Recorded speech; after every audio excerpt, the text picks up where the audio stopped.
හොඳයි. අද අපි කතා කරන්න යන්නේ ලංකාවේ ඉන්ධන ලබා ගන්න දැන් අත්‍යවශ්‍යම දෙයක් වෙලා තියෙන මේ National Fuel Pass QR code එක හදාගන්නේ කොහොමද? ඒක පාවිච්චි කරන්නේ කොහොමද කියලා. සමහර විට අලුතෙන් වාහනයක් ගත්ත කෙනෙක් ඉන්න පුළුවන් නැත්නම් තාම මේකට රෙජිස්ටර් වෙලා නැති කෙනෙක්. ඉතින් ඒ හැමෝටම මේක ගොඩක් වැදගත් වෙයි. ඉතින් තාමත් fuel QR code එක හදාගෙන නැද්ද? ඒකට කිසිම දෙයකට බය වෙන්න එපා. මේක හරියම ලේසියෙන් කරගන්න පුළුවන් දෙයක්. මේ පැහැදිලි කිරීමෙන් පස්සේ උරි ගැටලුව සම්පූර්ණයෙන්ම ඉවරයි. එහෙනම් අපි වැඩේ පටන් ගමු නේද? හොඳයි, මුලින්ම බලමු මොකක්ද මේ National Fuel Pass එක කියන්නේ කියලා. හරිම සරලයි. මේක තමයි ලංකාවේ තෙල් බෙදා හරින එක පිළිවෙලකට කරන්න හඳුන්වලා දීපු සිස්ටම් එක. මේ QR code එක හරහා තමයි හැම වාහනයකටම ලැබෙන තෙල් කෝටාම හරියටම කළමනාකරණය කරන්නේ. ඉතින් මේකේ ලොකුම අරමුණ තමයි අර පෝලිම් වල අනවශ්‍ය විදිහට රස්තියාදු නොවි තමන්ගට අයිති තෙල් ටික කිසිම කරදරයක් නැතුව ලේසියෙන්ම ගහ ගන්න අවස්ථාවක් හදලා දෙන එක. හොඳයි, එහෙනම් අපි බලමු කොහොමද මේ වැඩේ හරිම සරලව කරගන්නේ කියලා. හරි, දැන් අපි එනවා වැඩේ වැදගත්ම තැනට. කොහොමද මේ QR code එක ගන්න රෙජිස්ටර් වෙන්නේ? කිසිම දෙයකට කලබල වෙන්න එපා. මේක හිතනවට වඩා කොච්චර ලේසියිද කියලා දැන් බලා ගන්න පුළුවන්. අපි පියවරෙන් පියවර බලමු.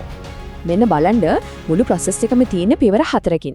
වෙබ්සයිට් එකට යනවා, වාහනේ විස්තර දෙනවා, තමන්ගේ contact details එනවා, QR code එක ගන්නවා, ඉච්චරයි. අපි දැන් මේකින් එක මොනවද වෙන්නේ කියලා බලමු. හරි, පළවෙනිම දේ. තමන්ගේ ෆෝන් එකෙන් හරි කම්පියුටර් එකෙන් හරි fuelpass.gov.lk කියන වෙබ්සයිට් එකට යන්න.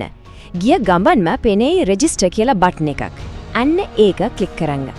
හරි, මෙන්න මේක තමයි ගොඩක් අය වරද්ද ගන්න වැදගත්ම ස්ටෙප් එක. මෙතනදි දෙන්න ඕන වාහනේ විස්තර ටික. ඒ කියන්නේ වාහනේ නම්බර එක, චැසි නම්බර එක, වාහනේ මොකද්ද, කාර් එකක්ද, බයික් එකක්ද වගේ, අනික පෙට්‍රල්ද, ඩීසල්ද කියලා. මෙතනදි හොඳට මතක තියාගන්න ඕනේ දේ තමයි මේ හැම විස්තරයක්ම අකුරක්වත් ඉලක්කමක්වත් වෙනස් නොකර වාහනේ CR පොතේ තියෙන විදිහටම ටයිප් කරන්න ඕන.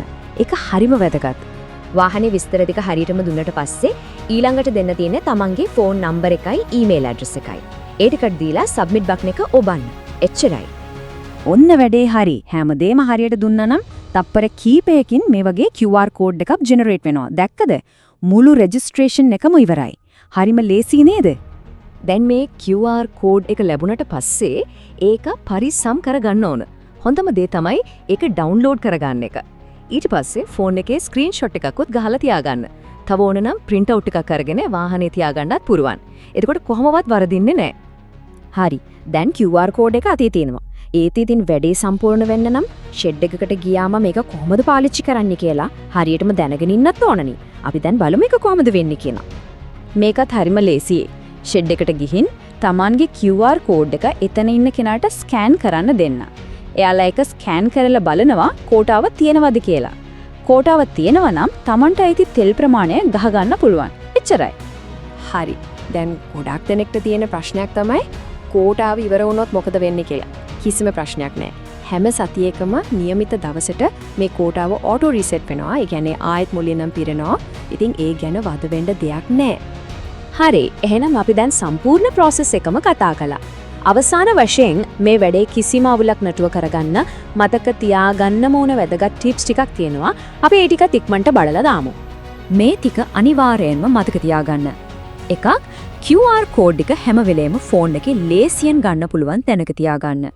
දෙක, රෙජිස්ටර් වෙද්දී CR පොතේ තොරතුරු හරියටම අකුරක් නෑර දෙන්න. තුන, එක වාහනයකට තියෙන්නේ එක QR code එකයි. මේ ටික හරියට කළොත් කිසිම ප්‍රශ්නයක් වෙන්නේ නෑ. ඉතින් පේනව නේද? මේ fuel pass system එකෙන් ඇත්තටම කරලා තියෙන්නේ හැමෝටම තෙල් ගහගන්න එක ලේසි කරපු එක. සංකීර්ණ දේවල් නැතුව සරලව වැඩේ කරගන්න පුළුවන්. හොඳයි. එහෙනම් අපි මේ පැහැදිලි කිරීම අවසන් කරමු. පොඩි දෙයක් හිතන්නත් ඉතුරු කරලා. තෙල් ගහගන්න එක වගේ සාමාන්‍ය දෙයක් බලන්නකො ටෙක්නොලොජි එකෙන් කොච්චර සරල කරලාද කියලා. එතකොට තව මොන වගේ දේවල් අපේ ජීවිතේ මේ වගේ තාක්ෂණයෙන් තවත් පහසු කරන්න පුළුවන් වේද? ඒ ගැන පොඩ්ඩක් හිතලා බලන්න. ස්තුතියි.